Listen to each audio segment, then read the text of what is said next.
Imagínate estar viviendo en Los Ángeles entre los años 70 y los años 90 y que comiencen a producirse numerosos asesinatos, uno tras otro. Y lo más preocupante de esa situación es que la policía, tras varios intentos de investigaciones, no consiguen dar con el asesino que estaba llevando a cabo todos estos crímenes. Amigos y amigas, sean bienvenidos a este vídeo donde les voy a contar toda la historia y vida de Richard Ramírez, mayormente conocido como el acosador nocturno.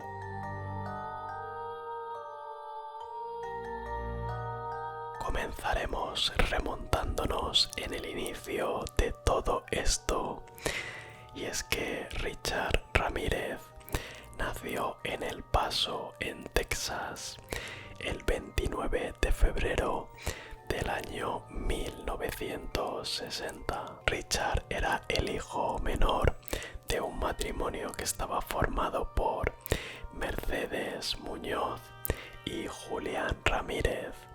Ambos eran inmigrantes mexicanos. La pareja tenía un matrimonio bastante conflictivo y disfuncional. El padre era un trabajador ferroviario bastante violento, que además constantemente golpeaba tanto a su esposa como a su hijo Richard. Como la gran mayoría de asesinos en serie, Ramírez tuvo una infancia bastante marcada por la violencia y por todos esos golpes. De hecho, cuando Richard era bastante pequeño, tuvo un accidente mientras que jugaba en el columpio. Lo que provocó todo esto es que, debido al golpe, Richard quedó inconsciente en el suelo. Le tuvieron que dar en el hospital 30 puntos de sutura debido a este golpe que había tenido desde el columpio. Este trauma le causó a Richard bastantes convulsiones y además fue diagnosticado con epilepsia hasta la pubertad. Richard tuvo una infancia muy problemática y fue fuertemente mal influenciado por su primo mayor llamado Miguel Ramírez, también conocido como Mike. Mike, en este caso, para poneros en contexto, era un boina verde, el cual había regresado de la guerra de Vietnam. Así que ya os imagináis todo lo que había vivido el primo de Richard. Mike solía contarle a su primo Richard historias sobre cómo había torturado y mutilado a las mujeres vietnamitas. La verdad que esto eran unas anécdotas súper gores que además las corroboraba con la existencia de fotografías horribles. Así que ya os imagináis todos esos pensamientos que le estaban entrando poco a poco en la cabeza a Richard y que posteriormente todo esto le terminaría afectando en su salud mental. Vamos, que la influencia de Mike por aquel entonces en Richard podríamos decir que era lo peor que le estaba ocurriendo a este pobre muchacho. Mike no solo le mostraba a su primo Richard esas imágenes en las que salía torturando, violando y por último asesinando a personas, sino que también le enseñaba a Richard todas esas técnicas que él mismo había conseguido aprender durante su época en el ejército. Además de todo esto, solían reunirse constantemente para fumar marihuana y también para hablar sobre el satanismo. Por otro lado, Richard se estaba acostumbrando cada vez más y más a ver esas palizas que Mike le propiciaba a su esposa.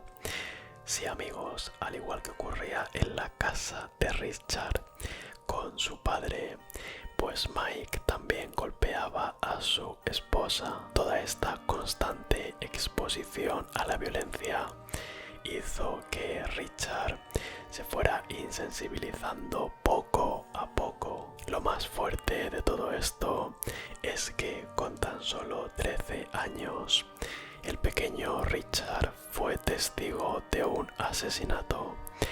Sí, amigos, con tan solo 13 años, tras una violenta discusión entre Mike y su esposa, este decidió tomar una escopeta para finalmente terminar pegándola un tiro en el rostro. Finalmente Mike terminaría yendo a la cárcel, pero amigos, consiguió salir muy rápido de ella, ya que alegó que se encontraba drogado en el momento que se produjo el disparo a su mujer. La carrera de Richard como criminal, la verdad que comenzó a una muy temprana edad.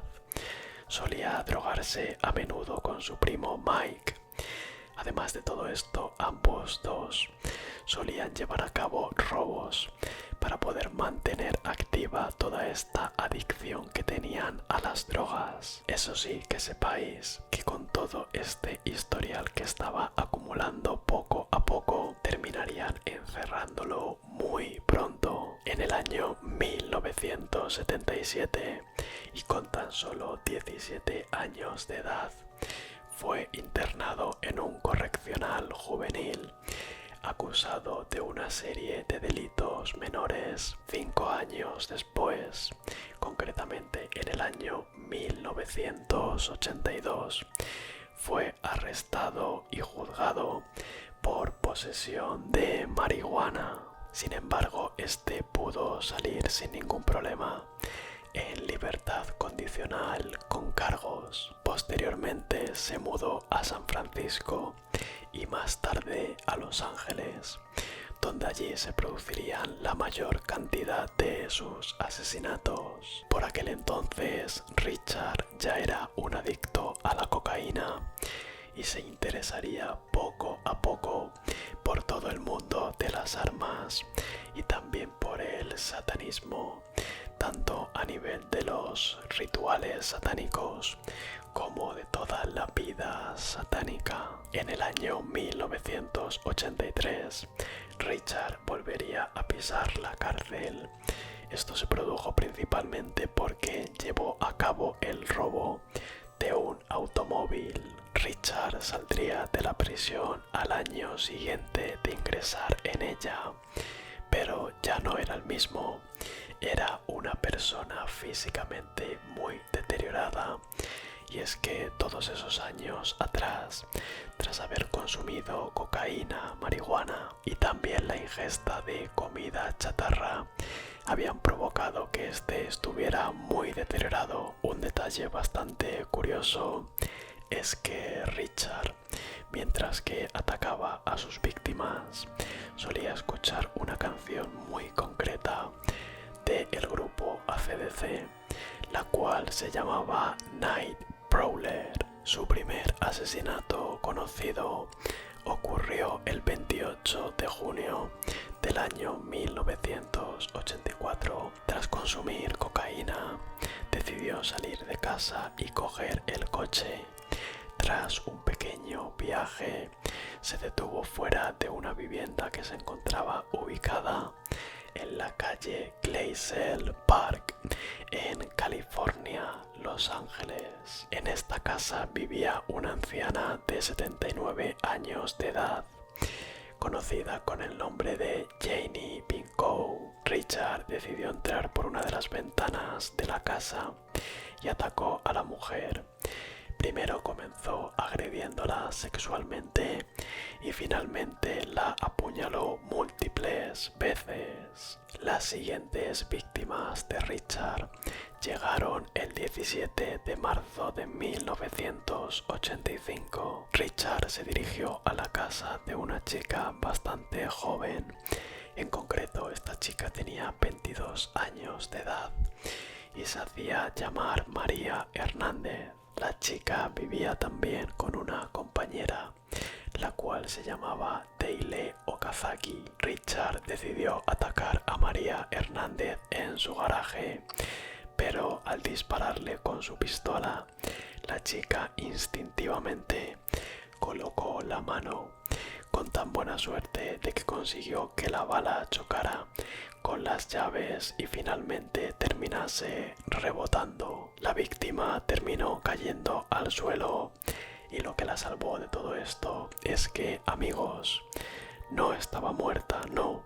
Ella en ese momento estaba fingiendo su muerte. Esta lograría escapar de esa macabra escena que se estaba produciendo en su casa. Sin embargo, su compañera de piso no tuvo la misma suerte que María. Okazaki, en el momento en el que escuchó ese disparo por parte de Richard, decidió esconderse en un lugar concreto de la casa. Pero el problema de todo esto es que en un momento concreto Okazaki decidió asomarse y salir de su escondite, con tan mala suerte de que Richard estaba merodeando todos los interiores de la casa y la terminaría viendo. Finalmente, y como ya te imaginas, Richard acabaría con la vida de Okazaki. Ya se había despertado completamente ese monstruo que habitaba en el interior de Richard. No satisfecho con aquel ataque, Richard esa misma noche decidió asesinar de un disparo a Tsai Lian Yu.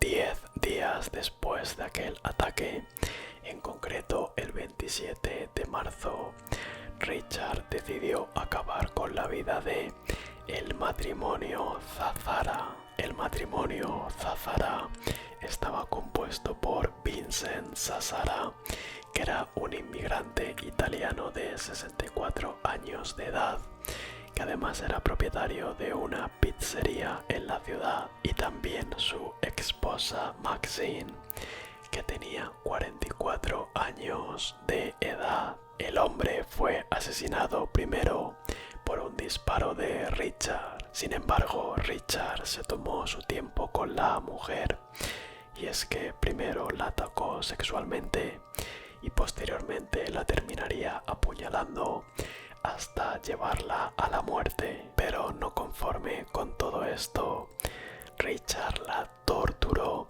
sacándole los ojos. Lo más curioso de todo esto es que años después aseguraría y confesaría que la víctima, esta mujer Maxine, en ese momento todavía estaría con vida mientras que la estaba torturando. Para este momento la policía ya había puesto en marcha una fuerte investigación policial a gran escala. Pero el problema de todo esto es que esta investigación no dio sus frutos, porque la policía no tenía ninguna pista sobre el asesino. El problema estaba principalmente en que el asesino no tenía un patrón que repitiese en todos sus asesinatos. Por lo tanto, era bastante difícil seguirle la pista. A veces Richard robaba a sus víctimas, otras veces no las robaba, algunas veces las disparaba y otras veces, como hemos visto en el caso de Maxine, decidía por apuñalarlas. Por lo tanto, el modus operandi del asesino nunca era el mismo y por ello era muy difícil trazar un patrón.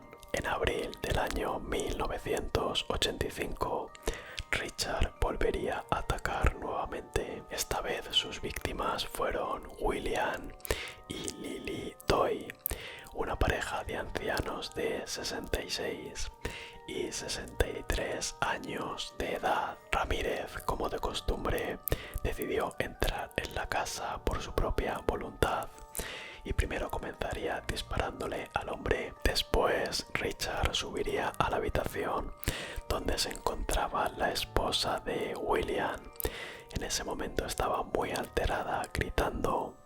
Richard decidió amenazarla y por supuesto también la golpeó. Lo más gore de toda esta parte de la historia es que Richard cogió a Lily y la llevó a la zona donde se encontraba su marido agonizando para que lo viese con sus propios ojos. Posteriormente obligó a Lily a que le diese todo el dinero y todas las joyas que ésta tenía. La llevó nuevamente a la habitación donde allí la desvistió salvajemente y también la violó. William Doy, que en ese momento se encontraba en el suelo gravemente herido, consiguió llamar al 911, pero no pudo decir absolutamente nada por el estado en el que se encontraba. Al cabo de un rato, la policía consiguió llegar junto con una ambulancia al lugar donde se habían producido todos estos hechos. Pero entonces el asesino, obviamente,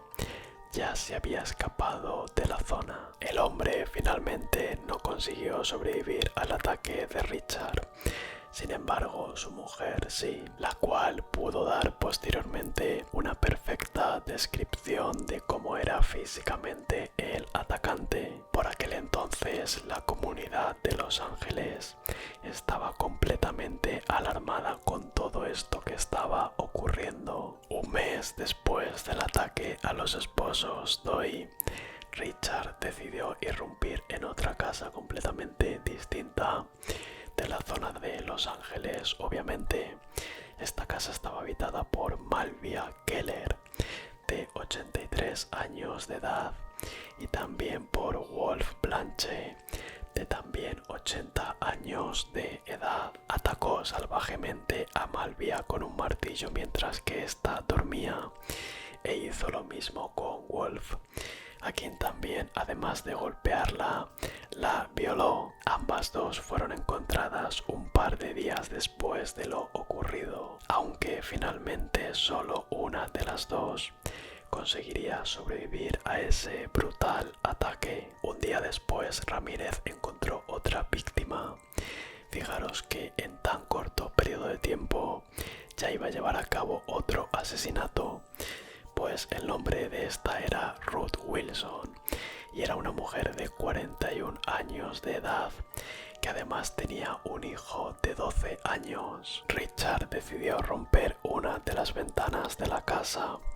Seguido de esto, esposaría al niño y finalmente lo terminaría metiendo en un armario. La mujer, creyendo que se trataba de un asalto, rápidamente procedió a darle todo el dinero y todas las joyas que ésta tenía. Sin embargo, después de recibir todo este botín, Richard la agarró, la quitó la ropa salvajemente y la terminó violando. Ramírez decidió dejar con vida a la mujer y aquí sí que podemos decir que este sería el principio del fin de Richard como asesino en serie, puesto que la mujer consiguió dar un retrato perfectamente detallado de cómo era Richard físicamente. Durante los siguientes meses se seguirían produciendo más y más asesinatos. Por aquel entonces había como una docena de personas las cuales habían sido robadas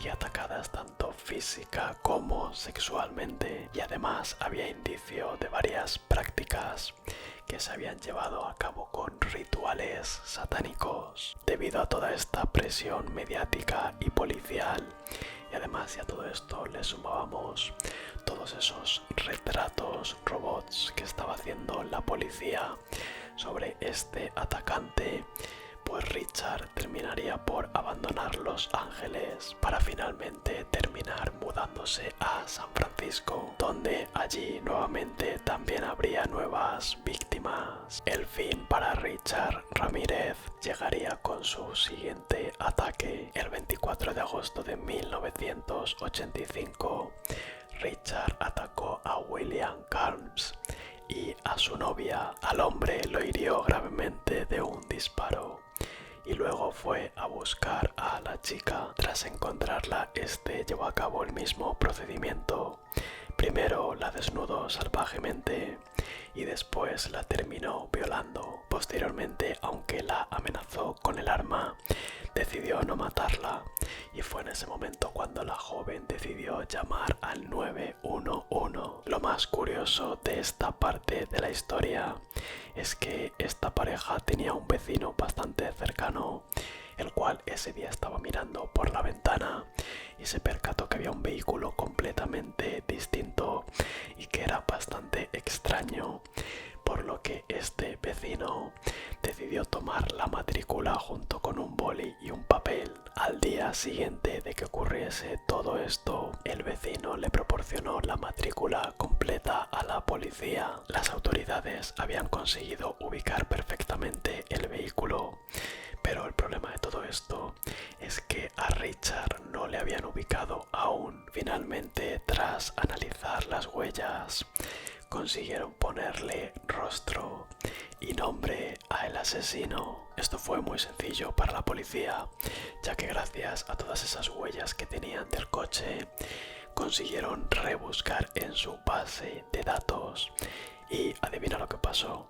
Yes, ahí apareció el nombre de Richard Ramírez. Después de todo esto, la policía decidió informar a todos y cada uno de los medios de comunicación y obviamente también les proporcionó una imagen del rostro del asesino. El 31 de agosto del año 1985, y después de que se habían sucedido todos estos crímenes, Richard decidió regresar nuevamente a Los Ángeles, pero él no tenía ni la más remota idea de que había sido identificado por la policía y que ya se encontraba en todos y cada uno de los medios de comunicación. Aunque la estación estaba llena de autobuses, Richard consiguió salir de allí sin que nadie lo parase, pero en la calle pronto sería reconocido por las personas de a pie. Enseguida entendió que había sido descubierto y tras verse acorralado de tanta gente,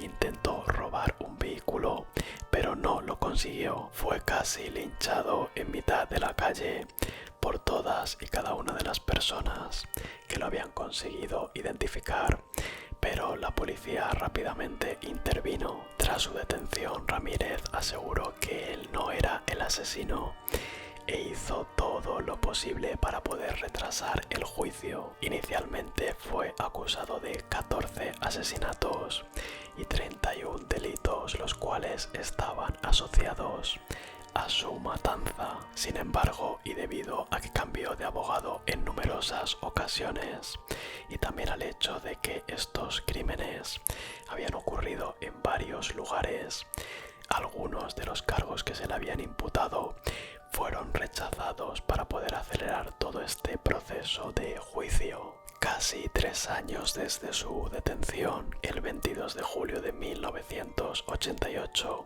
comenzaría el proceso para poder seleccionar a todo el jurado. El caso duró un año completo y esto se debió principalmente a toda la cantidad de testigos y de evidencias que había. Finalmente, Richard Ramírez sería condenado a 19 penas de muerte el 7 de noviembre del año 1989. Fue recluido en la prisión de San Quentin en California, pero finalmente el asesino no murió por esta condena. Terminaría falleciendo a causa de una insuficiencia hepática el 7 de junio del año 2013, a los 53 años de edad. Justo en el momento en el que se produjo su muerte, habían pasado tan solo 23 años de condena. Y bueno, chicos, pues hasta aquí toda esta historia y vida